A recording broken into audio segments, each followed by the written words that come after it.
ఇవి బియ్యం కడిగిన నీళ్ళండి. దీనిలో నేను క్యారెట్ పీల్స్ వేస్తున్నాను. ఏ తొక్కైనా సరే వదిలేదే లేదన్నమాట.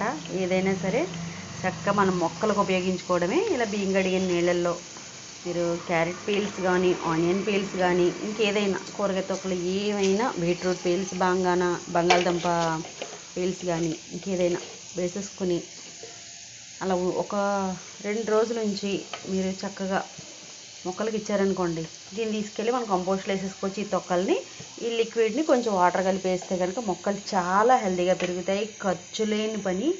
మనకి